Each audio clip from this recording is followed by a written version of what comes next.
Ya, vamos a conversar el día de hoy sobre la historia clínica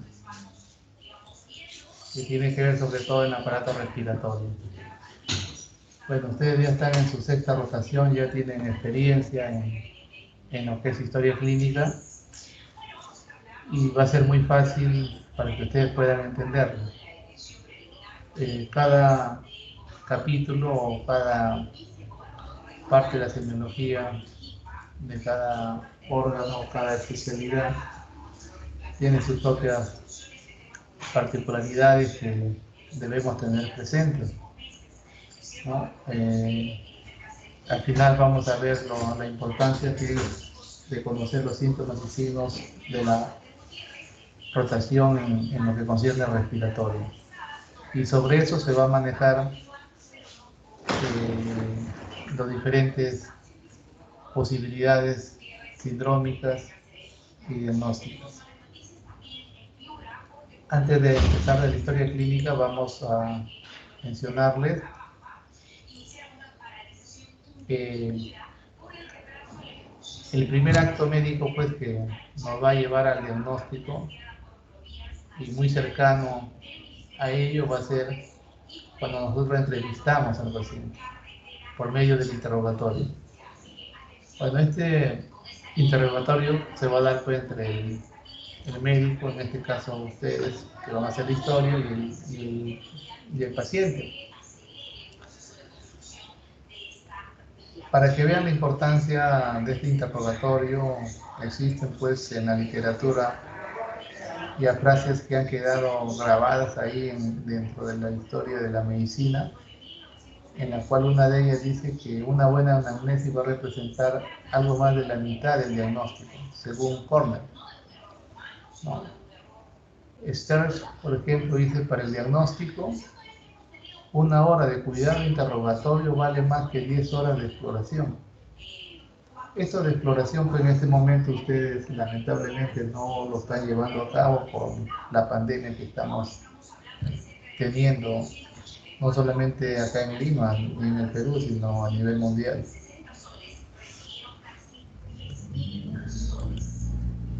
Y para que exista ese interrogatorio en forma adecuada, debería haber una confianza, tanto en el que entrevista, que es el médico, y el entrevistado, que es el paciente. Esta relación médico-paciente debe ser positiva. Debe saber uno llegar al paciente para que el paciente vea que estás interesado en su caso, para que vea que lo quieres ayudar, te va a decir todo lo que él siente. Porque hay pacientes que muchas veces, de repente por el excesivo interrogatorio, en este caso ustedes no solamente son los únicos de la universidad que hacen el interrogatorio a los pacientes que están hospitalizados, y algunos pacientes son, dependiendo de la patología, varias universidades, varios alumnos van en la entrevista y muchas veces se sienten cansados o algunos ya no quieren colaborar. Pero ahí viene ya la parte propia de cada uno, de conversarle con palabras sencillas, entendibles y ganarse la confianza para que él vea que sí, pues tiene interés de ayudarle para que él mejore sus males que en este momento tiene. Entonces la relación médico-paciente es fundamental para nosotros tener un éxito en la historia clínica. El paciente nos va a referir ciertas molestias, ¿no? No nos va a decir el paciente de frente con los términos que nosotros encontramos en la literatura. El paciente nos va a decir, doctor, no te va a decir, doctor, yo tengo hemoptisis. No, doctor, yo tengo un dolor pleurítico. No te va a decir, sino él te va a decir, doctor, tengo, por ejemplo, estoy botando sangre cada vez que toso. No, doctor, me duele la espalda, ¿no? Y te da las características, ¿no? Un dolor tipificada, que cuando toso se incrementa, cuando respiro hondo también, o sea, uno ya lo va relacionando con ciertos dolores típicos ahí en la rotación. Entonces los síntomas y signos, los síntomas y signos son los primeros datos que nos da el paciente. Y sobre eso nosotros tenemos que ir tratando de agruparlos, como si fuera un rompecabezas. Esto de acá nos va a permitir a nosotros acercarnos lo más cerca al diagnóstico. Vamos a hablar sobre el diagnóstico sindrómico, sobre todo, ¿no? Entonces ustedes saben que es un signo, saben que es un síntoma, no vamos a ahondar mucho, ¿no? Los signos son lo que nosotros observamos de una enfermedad. Hay enfermedades típicas, ¿no? que nos dan ciertas características, ciertos signos. Por ejemplo, acá mencionan una ictericia, una fiebre, en lo que, para que sea a ustedes más o menos entendible, ¿no? La ictericia lo vamos a ver, el color amarillento de la piel mucosa, la fiebre lo podemos cuantificar. Cuando ya cuantificamos, ya es un signo ya que nosotros podemos decir, este es objetivo. En el caso, en lo que es respiratorio, las acropagias, los dedos del palillo de tambor, eso también es visible, ¿no? El paciente ni cuenta se da, pero nosotros observamos, nosotros vemos. Entonces eso ya sería un signo. ¿Y qué nos va a decir las acropagias? Que el paciente está cursando con una enfermedad crónica. Una enfermedad crónica pero que produce una hipoxemia, en la cual hace que pierda el ángulo característico a nivel de la región medial. Y el síntoma son manifestaciones que el paciente nos dice, ¿no? Es subjetivo. Por ejemplo, dice, doctor, me duele, ¿cómo lo vamos a medir? Doctor, me canso, ¿no? O me agito, él no dice tengo línea, dice me agito, me canso, me falta el aire, me agoto, de diferentes formas. Cuando nosotros tengamos un síntoma, hay que tratar de ver estas características, ¿no? Por ejemplo, dónde está localizado el síntoma, ¿no? Si es un dolor, por decir, ¿no? Hay que ver qué tipo de dolor es, ¿no? Lo vamos a ver también en un tema, las características, las descripciones del dolor, ¿no? ¿Cuánto duele en este caso, ¿no? ¿Cuándo aparece? Cuando usted, qué actividad realiza y ese síntoma se puede implementar, o de repente con qué alivia, de repente sin hacer nada, solamente con el reposo, o de repente es una hemoptisis, ¿no? Entonces, cada vez que yo tengo tos, presento sangrado, entonces hay que darle algo para la tos, ¿no? Si en el caso del dolor, por decir, si eso se puede irradiar hacia alguna zona, ¿no? Y de repente, si tuvo una hemoptisis o un dolor, cuánto tiempo duró, todas esas características, cuando tengamos un síntoma tenemos que describirlo de tal manera que nosotros podamos saber más sobre ese síntoma. A veces nosotros solamente decimos el síntoma, pero no lo describimos. Hay síndromes que con los síntomas nomás yo puedo decir que es un síndrome tal, pero para tener mayores detalles y acercarnos un poco más, como le digo, al síntoma tenemos que hacer nuestras descripciones respectivas. Si no, no. Por ejemplo, digo tos nos da muchísimas patologías. Es el síntoma más frecuente de la consulta respiratoria, ¿no? Pero si yo digo tos con sangre, ya me va limitando a ciertas patologías, me separa de muchas enfermedades, pero me acerca a otras. Y si yo le digo que tiene fiebre, que tiene dolor, tipo pleurítico, ya me va acercando mucho más. Por eso es importante ver los síntomas, si tienen correlación o no, porque de acuerdo a ello nosotros podemos formar un diagnóstico sindrómico, y cuando tenemos el diagnóstico sindrómico ya es más fácil, porque en el diagnóstico sindrómico nosotros tenemos que saber en ese síndrome qué enfermedades hay, y sobre ello nosotros tenemos que ir trabajando y haciendo ciertas preguntas. Hay signos patognomónicos, ¿no? Por ejemplo, los dientes de Hutchinson.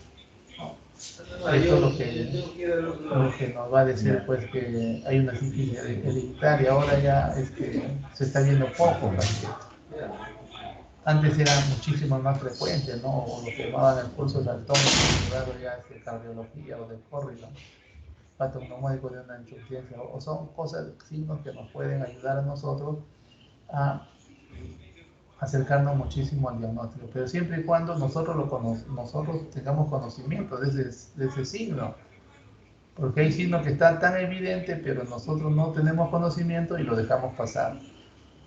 Entonces, cuando nosotros hagamos algún examen, en este caso estamos viendo ya el signo, yo tengo que saber qué cosas voy a examinar, porque si yo no sé qué voy a examinar, lamentablemente no examino pues lo que se debe examinar.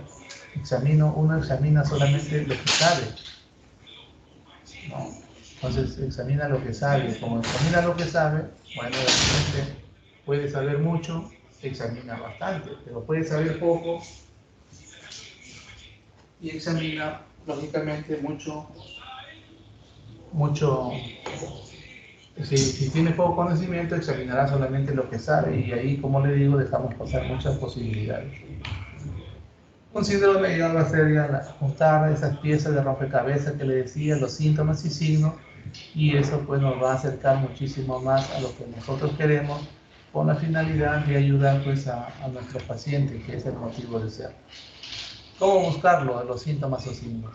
¿No? Cuando nosotros hacemos el interrogatorio al paciente, en la entrevista, podemos usar palabras simples que el paciente nos pueda entender. Nosotros vamos a tener pacientes de diferentes grados de instrucción, de diferentes culturas, de diferentes idiomas. Pero nosotros hay que hacer lo más sencillo posible, ¿no? Bueno, señor, ¿en qué le podemos ayudar? ¿Qué le está molestando? ¿Qué le pasa? Pregunta simple que con esas preguntas y con el gesto que nosotros podamos hacer, el paciente se siente en confianza y nos pueda contar lo que en realidad tiene. La respuesta del paciente, por ejemplo, ¿no? Acá el paciente dice, sí, doctor, tengo tos, porque todos saben que es una tos. Doctor, tengo fiebre, saben que es una fiebre, ¿no? Pero no, generalmente no dicen tengo hemoptisis, ellos pueden decir, doctor, tengo flema, ¿no? O espector, o no, con sangre. Me siento débil, ¿no? Ya también el hambre se me ha ido, ¿no? Estoy bajando de peso, estoy perdiendo. Esos son los términos que generalmente nos refiere el paciente. Como la historia es un documento médico legal, no solamente el que lo está haciendo lo va a ver, lo van a ver de repente sus compañeros, si está en el internado, de repente está de guardia y le toca presentar a otro interno. El caso, lo vamos a ver nosotros los médicos, de repente no solamente los médicos del hospital, lo van a ver de otros hospitales y que llega a haber algún problema, y si hay algún problema lo puede ver hasta el juez. Por eso todo lo que está escrito en la historia tiene validez médico-legal, ¿no? Pero acá nosotros, en eso, por ejemplo, tos, que decía, bueno, lo ponemos la tos, fiebre que decía, le dejamos con fiebre, pero ya que tiene tos con flemas con sangre, le ponemos hemoptisis, ¿no? Si me dice, doctor, estoy desganado, no tengo ganas de hacer las cosas, doctor, el apetito se me ha ido, ¿no? Puede ser anorexia si no come nada, o de repente hiporexia si ha disminuido nada más el apetito.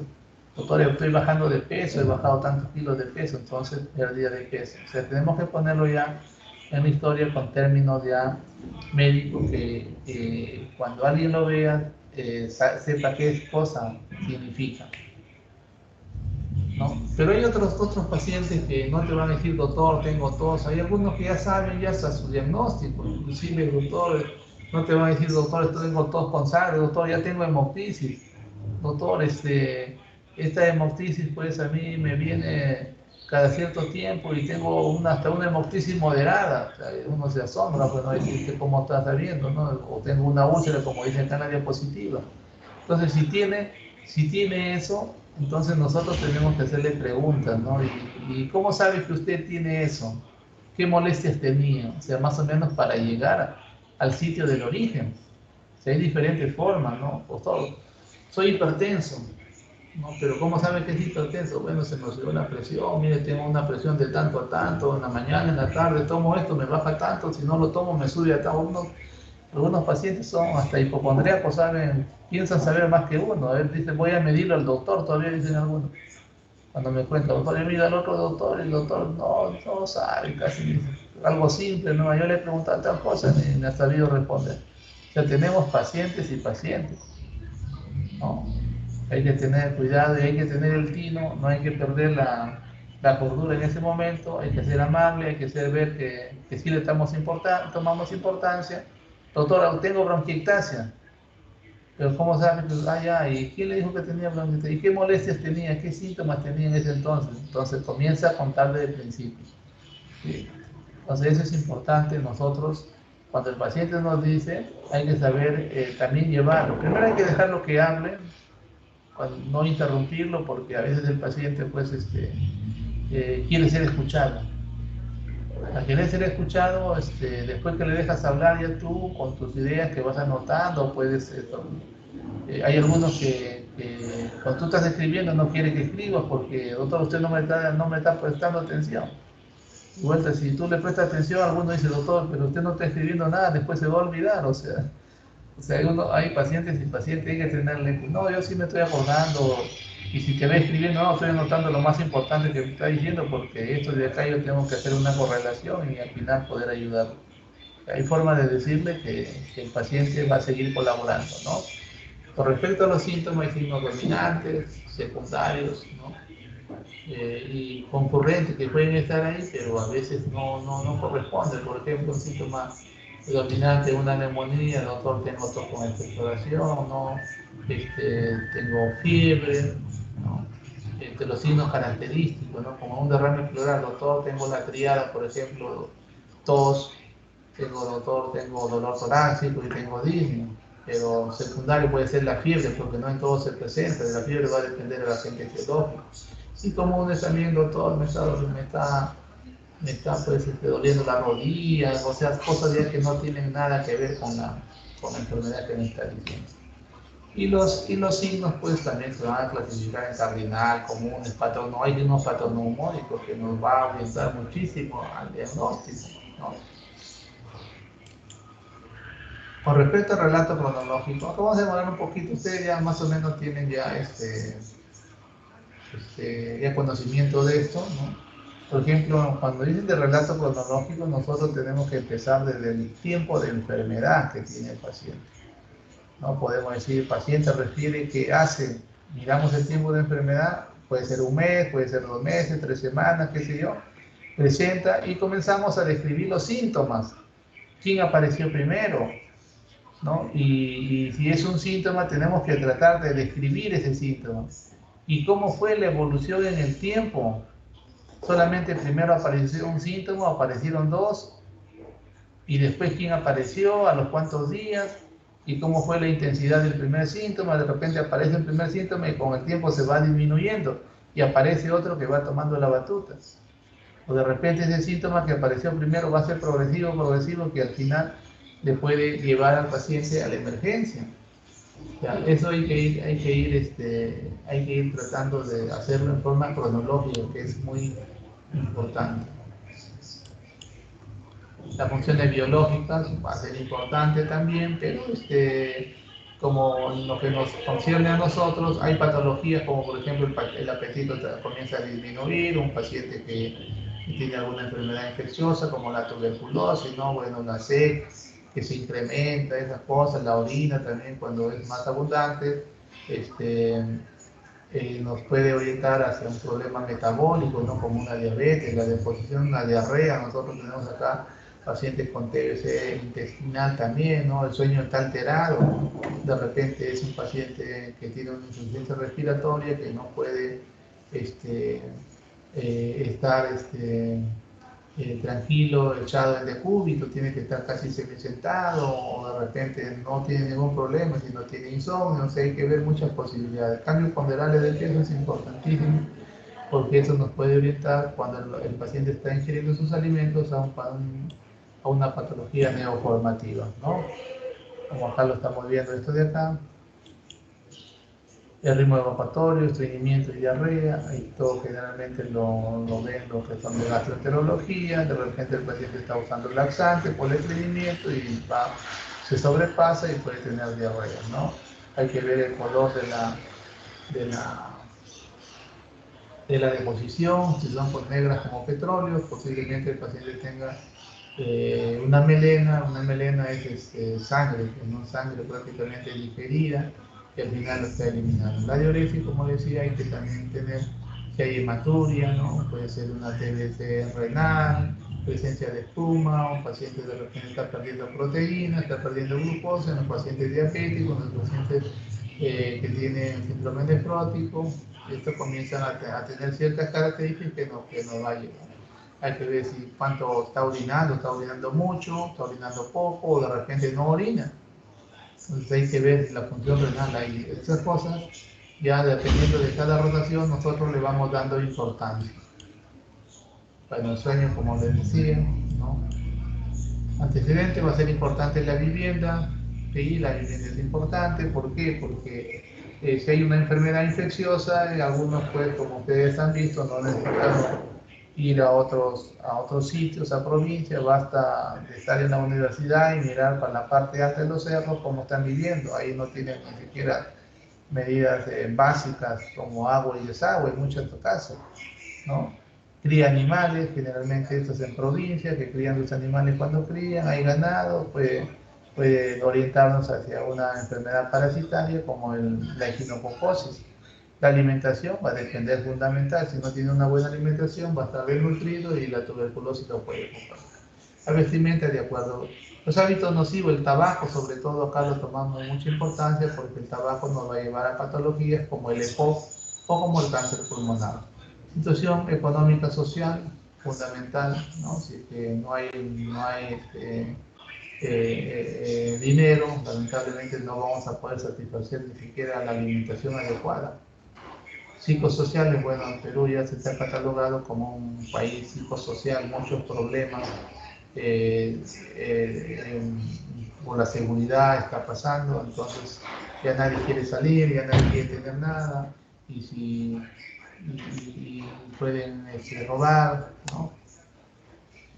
Las residencias anteriores es importante, muchos pacientes que nosotros tenemos con EPOC dicen, no, doctor, yo vivo en Lima, pero en su juventud, hasta ciertos años, vivía en la parte central de la sierra, que estaban expuestos a la biomasa. Todo eso a nosotros en el aparato respiratorio sí nos va a ayudar. Inmunizaciones, lógicamente, ya no tenemos ya el coqueluche, la tos convulsiva, porque ya desde los 2 meses de edad se está vacunando a todas las personas. Alergia medicamentosa, alergia alimentaria, inclusive alergias al ambiente, ¿no? Lima una capital muy contaminada, mucha polución, y también eso favorece a los pacientes que sean alérgicos respiratorios. Bueno, esto de acá es importante, ¿no? Si el paciente ha tenido pues un embarazo controlado, si el paciente tiene un agar al nacer adecuado, ¿no? Porque cuando nace con agar bajo, el paciente pues tiene flacidez, tiene problemas respiratorios, todo eso. Bueno, estos de acá ya son más para pediatría. La actividad sexual es importante, no sabemos que acá la actividad sexual, sobre todo para la enfermedad de transmisión sexual, y eso sobre todo nos va a llevar a problemas, lo que es del VIH, ¿no? Que al final nos trae muchos problemas respiratorios, dentro de eso el neumocitis carini, ¿no? La tuberculosis ya se comienza a presentar de diferentes formas, ¿no? Bueno, enfermedades de la infancia, es importante, a veces el paciente tiene bronquiectasia, nunca ha tenido nada, pero doctor, he tenido varicela, he tenido sarampión, entonces eso puede inflamar, hay complicaciones en la vía respiratoria, es como un resfrío, pero algunos de esos se van y producen problemas neumológicos, como neumonía, entonces, y puede quedar bronquiectasia en el paciente, y ser un tosedor crónico después. Bueno, es importante los adultos que deben recibir pues, la influenza. Antes hubo un problema así como el COVID de ahora, que mató mucha gente a nivel mundial también, pero no como el COVID. Hay que vacunarse contra ella, nos vacunamos una vez al año. Hepatitis A, hepatitis B, ustedes cuando vengan a hacer el internado van a recibir esta vacuna. El neumococo, bueno, sabemos casi más del 95%, de la neumonía de las que matan es el neumococo el causante, por eso hay una vacuna especialmente contra el neumococo. Ya, alérgico a medicamentos, alimentos, como le decía, eso puede haber. Hay que los antecedentes también es importante, ¿no? De repente, en el caso de nosotros, el paciente ha tenido, pues, le han puesto un tubo de drenaje en el espacio pleural, de repente ha sido operado, le han sacado un lóbulo, lobectomía, le han sacado todo un pulmón, una neumonectomía. Eso va a ser importante, sí, porque el paciente ya no queda con disminución de la capacidad ventilatoria, ¿no? Las enfermedades, operaciones, anestésicos, tratamientos, todo esto debemos ver si el paciente tiene alguna enfermedad per se. No, doctor, yo ya he tenido tuberculosis, nos va a facilitar a nosotros, porque si viene con hemoptisis de que ha tenido tuberculosis, lo más probable es que la primera opción no sea la tuberculosis. Puede ser, pero no la primera opción. Generalmente puede ser una bronquiectasia o un micetoma que le está produciendo ese sangrado. Si el paciente es asmático, viene con mayor sibilancia, posiblemente está en una crisis asmática, hay que resolverlo. La tuberculosis, el paciente nunca ha tenido tuberculosis o ha tenido tuberculosis, como le digo, puede quedar con las secuelas. Pero si un paciente tiene hemoptisis y nunca ha tenido una enfermedad respiratoria, hay que pensar la primera opción, la tuberculosis.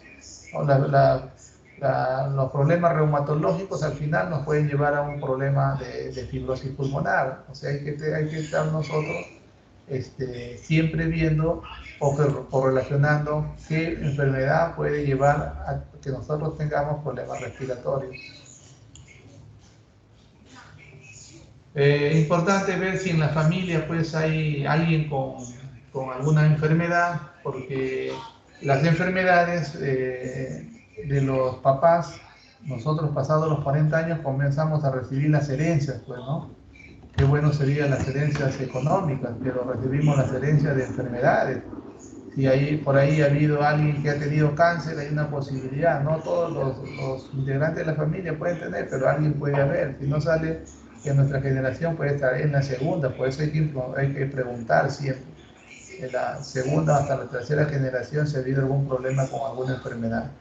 Hipertensión, ustedes saben ya, si es diabético, los padres o los abuelos, hay una posibilidad. Si es asmático, hay que ver la posibilidad de que de repente por ahí nosotros podamos heredar. Y para ello nosotros tenemos que hacernos los exámenes respectivos para ver si ya tenemos alguna alteración que nos pueda comprometer eso. Por lo tanto, una buena historia clínica se obtiene al realizar después una buena anamnesis. Eso es por lógica. Como un buen examen físico, tiene que estar correlacionado la anamnesis con el examen físico para llegar a un diagnóstico correcto, ¿sí? Si yo cuando tengo una anamnesis, yo ya debo tener una idea de qué posibilidad puede hacer lo que tenga el paciente si he hecho una anamnesis. Y el examen físico es para verificar mis sospechas que yo estoy pensando. Y si no coincide mi examen físico con mi anamnesis, quiere decir que en alguno de los dos me he equivocado, o no he examinado adecuadamente, o no he preguntado por ahí adecuadamente. Entonces, cuando no coinciden los dos, lógicamente el diagnóstico va a estar más lejano. Tengo que ver qué está pasando para corregir, y si yo corrijo, posiblemente me acerque al diagnóstico. Tomaremos en cuenta los síntomas y signos que presenta el paciente, porque estos van a ser vitales, pues, fundamentales para nosotros poder armar nuestro síndrome. Por ejemplo, ¿no? Los síntomas del síndrome de dolor torácico tipo hincada, la DINA y la tos sin expectoración se forman en el síndrome pleural, ¿no? En el síndrome pleural. Acá debe ser derrame pleural o efusión pleural o neumotórax. Acá faltó neumotórax. Entonces, eso de ahí nosotros tenemos que tener presente. Esta triada existe en el síndrome pleural. Entonces, si yo sé que en el síndrome pleural hay una triada y las patologías que le incluye el síndrome pleural son el neumotórax y el derrame pleural, o su asociación o su mezcla de ambos, un hidroneumotórax, un pioneumotórax, qué sé yo, están incluidos dentro de este síndrome. Entonces, para eso yo tengo que tener conocimiento, porque si yo no sé que existe esta tríada del síndrome pleural, voy a pensar otros síndromes y por ahí me voy a perder. La anamnesis del aparato respiratorio debe realizarse desde la afiliación, bueno, ya saben, la afiliación, síntomas suicidios, relato cronológico, antecedentes personales como familiares. Esto va a ser fundamental que nosotros lo tengamos presente, ¿no? Con los términos que nosotros lo podamos agregar, como le digo, porque el paciente nos va a decir de diferentes formas. Por ejemplo, hay que saber que en la historia clínica, pues nosotros tenemos que etiquetarlo al paciente para saber quién es, ¿no? Podemos poner la dirección, teléfono, correo. El grupo étnico, esto de acá, bueno, pues por la raza, puede ser que exista mayor predisposición en lo que concierne la raza negra, antes era la más frecuente para tener tuberculosis, ¿no? Pero el Perú está una mezcla de razas. Ahora ustedes van a cardiología, van a decir la raza negra tiene una mayor predisposición para hacer hipertensión. O sea que cada enfermedad tiene que catalogarlo a ciertos datos que figuran en la afiliación. Por ejemplo, hay que ver la edad, si es una edad real o cronológica o de repente aparente. Hay personas que tienen 50 años, pero parece que tuvieran 60 más. Entonces, eso de ahí es importante para ver, de repente sufre de algunas enfermedades, de repente la vida no la ha tratado bien, qué sé yo. Las edades extremas de la vida, bueno, van a predominar las enfermedades broncopulmonares. El alma en los primeros años de vida se presentan. Me sirve el pecho, doctor, ya, pero te he presentado desde la niñez, desde pequeñito, sí, doctor, posiblemente algo. Doctor, me sirve el pecho. ¿Y desde cuándo usted siente que no, recién pasado los 30, los 40 años para adelante, doctor? Entonces, posiblemente sea un EPOC. Y este puede ser un fumador, o puede ser que esté viniendo de la sierra o está expuesto a la biomasa, al humo de la leña, ¿no? Las enfermedades neoformativas o de cáncer, lógicamente, está pasando la quinta década, aunque ahora pues estamos encontrando cánceres a edades más tempranas. Con respecto al sexo, el asma bronquial es más frecuente en mujeres que en varones, ¿no? En la juventud predomina la tuberculosis en mujeres, pero después los varones, el neumotor es más frecuente en varones, ¿no? Los cánceres broncopulmonares primitivos es más frecuente en varones.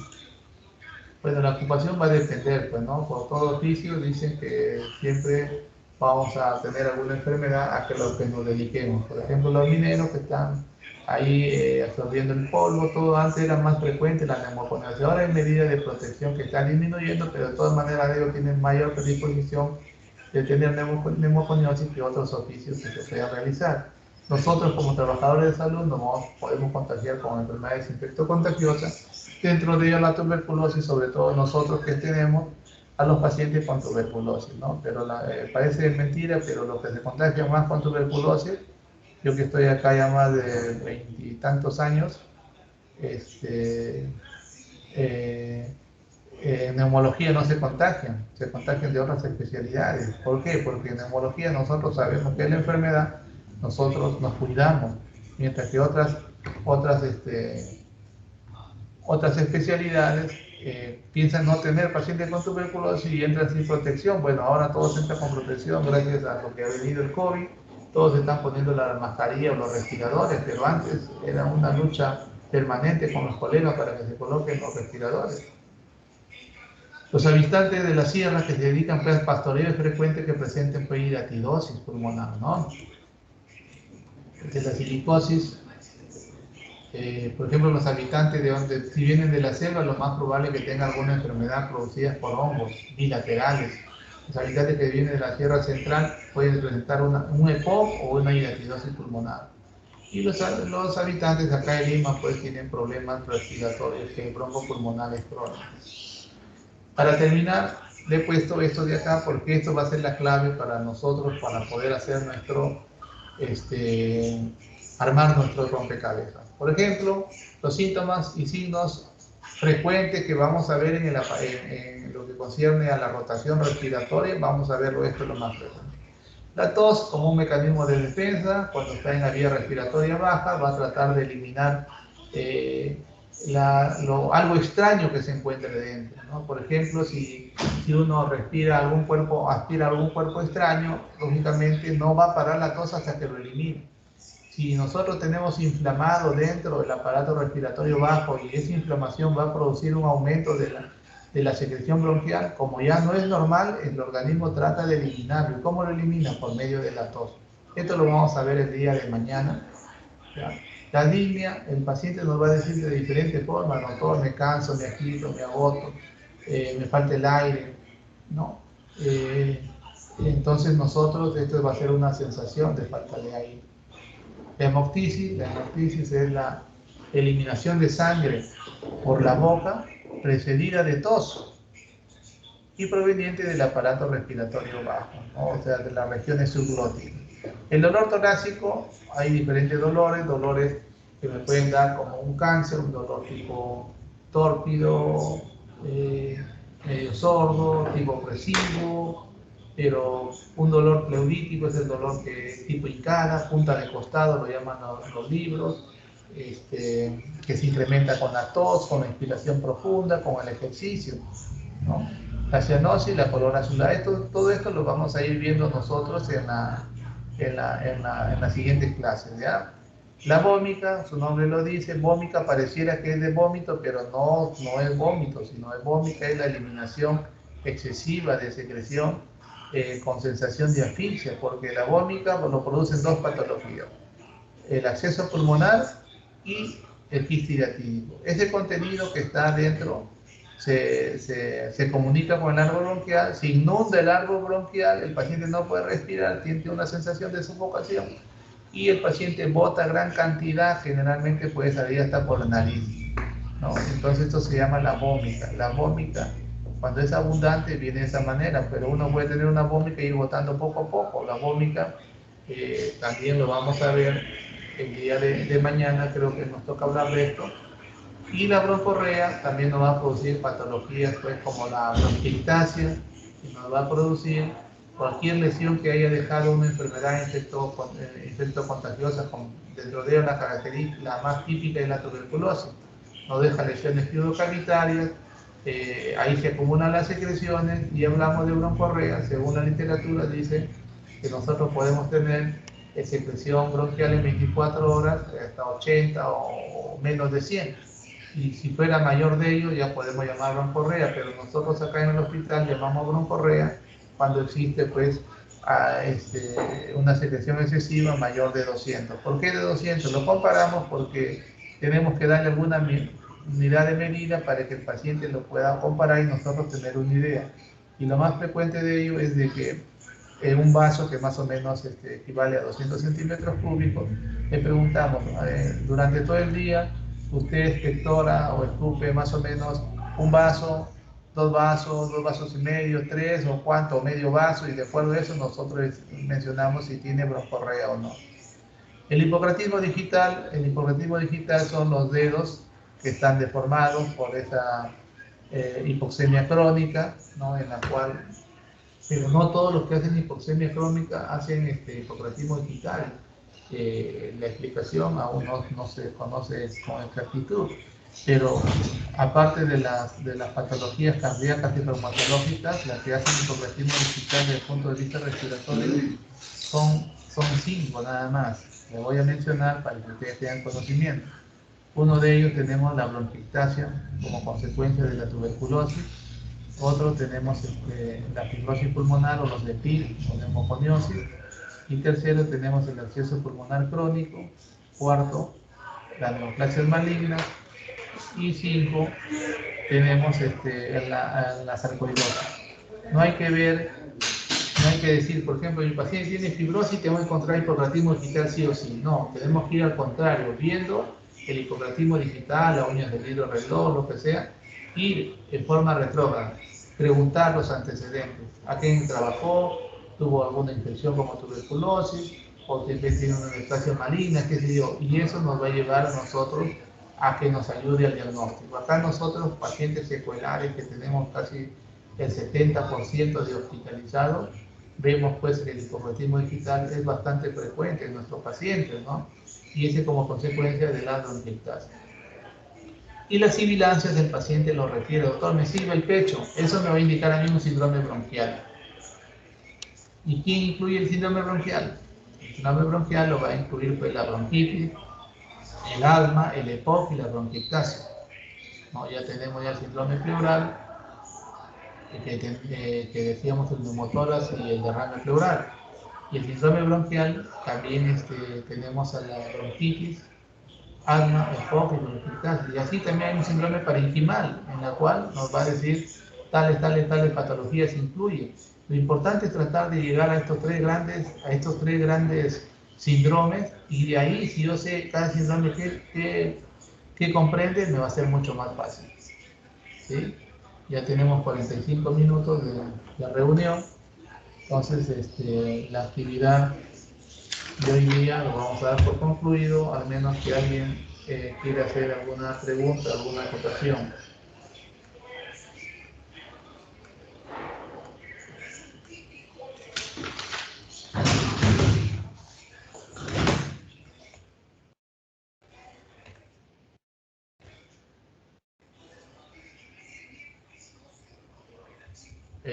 Mañana tenemos clases teóricas. ¿Con quién estoy coordinando?